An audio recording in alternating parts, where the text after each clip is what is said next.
আসসালামু আলাইকুম, আশা করি সকলে ভালো আছেন। আজকের এই ভিডিওতে আমরা সোলার কেবল নিয়ে আলোচনা করব। তো আমার সামনে যে কেবলটি দেখতে পাচ্ছেন এটি হচ্ছে পিওর কপার কেবল এবং এটা হচ্ছে ইন্টারন্যাশনাল একটি ব্র্যান্ড কেবল। তো কেবলের ব্র্যান্ড হচ্ছে কুকা। এছাড়াও অনেক ব্র্যান্ড আছে। তো আমার এখানে যে সোলার প্রজেক্টটা দেখতে পাচ্ছেন এখানে টোটালি আমাদের যে ভোল্টেজ গ্রেডটা হবে মানে পার স্টিং ভোল্টেজ গ্রেড আছে 850 মতো, 860 ভোল্টের মতো। তো এই 860 ভোল্ট এই 6 RM কেবল দিয়ে পরিবহন করা হয়।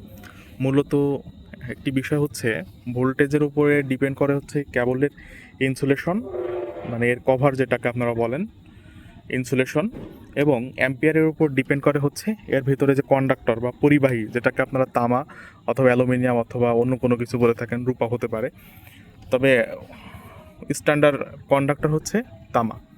এখানে পিওর তামা ব্যবহার করা হয়েছে এবং এই তামাটা একটু এক্সপেন্সিভ তামা, কেননা আপনারা জানেন যে এই যে সোলারটা সম্পূর্ণ যে ওয়েদারের ভিতরে থাকে সেখানে তাকে রোদ বৃষ্টি সব কিছু সহনশীল হতে হয়। তাই এটা হচ্ছে আউটডোর কেবল। এই আউটডোর কেবলটা মূলত হচ্ছে আমাদের যদি চালের উপর থাকে তাহলেও এটা নষ্ট হয়ে যাবে না, এবং ওপেন এরিয়াতে থাকলেও এটা নষ্ট হয়ে যাবে না। এত কিছু স্ট্যান্ডার্ড আছে। তো আপনারা তাই বলে ভাববেন না যে আপনাদের দেশীয় যে সকল কেবল আছে সেই কেবল দিয়ে সোলার করা যাবে না। বিষয়টা এরকম না। বিষয় হচ্ছে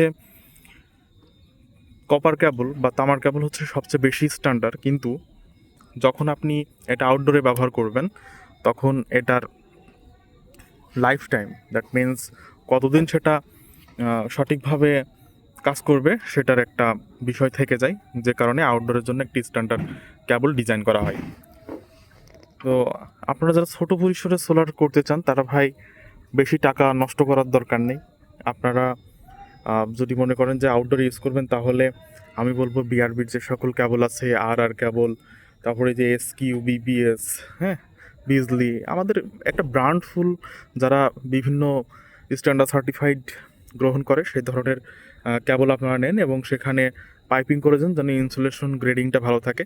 আর যারা একটু হাই এফিসিয়েন্সি হাই স্ট্যান্ডার্ড করতে চান তারা ভাই আপনারা একটু ইন্টারন্যাশনাল মানের বা সোলারের যে সকল কেবল আছে সেগুলো নেবেন। তো ভাই দেশীয় কেবলের মধ্যে সোলার কেবল আমি এখন পর্যন্ত ব্যবহার করি নাই, সেজন্য আমি বলতে পারবো না। কিন্তু আমি হাই স্ট্যান্ডার্ড কেবলগুলো ব্যবহার করেছি, যেমন এখানে আমার কিন্তু অসংখ্য কেবল আছে, অসংখ্য কেবল। এটা হচ্ছে প্রতি স্ট্রিং, আমার যে সোলার সিস্টেমের স্ট্রিং আছে সেই স্ট্রিংয়ের এটা হচ্ছে পজিটিভ সাইড এবং ওটা হচ্ছে নেগেটিভ সাইড। এখানে কিন্তু প্রচুর কেবল আছে। আমি এই যে একটু একটু দেখেন, এখানে কিন্তু প্রচুর কেবল আছে, কেবলের অভাব নাই। হ্যাঁ, তো কতগুলো কেবল আছে অ্যাকচুয়ালি আমার গোনা নাই, সেজন্য দেখাতে পারছি না। আর কেবল সম্বন্ধে যদি কোনো কিছু জানতে চান তাহলে আমাকে বলতে পারেন, এবং সোলার সম্বন্ধে যদি যে কোনো বিষয়ে হেল্প লাগে তাহলে বলতে পারেন, ইনশাল্লাহ জানাইতে চেষ্টা করব। তো ভিডিওটি কেমন লাগলো সেটি অবশ্যই কমেন্ট করে জানাই দেবেন, আর ভিডিও যদি আপনার একটু হলেও উপকারে আসে একটি লাইক করবেন, যেন আমার পরবর্তী ভিডিও বানাতে আপনার লাইকটা উপকারে আসে। তো আজকের মতো ভিডিওটি এখানে শেষ করছি। সকলেই ভালো থাকবেন, সুস্থ থাকবেন। আল্লাহ হাফেজ।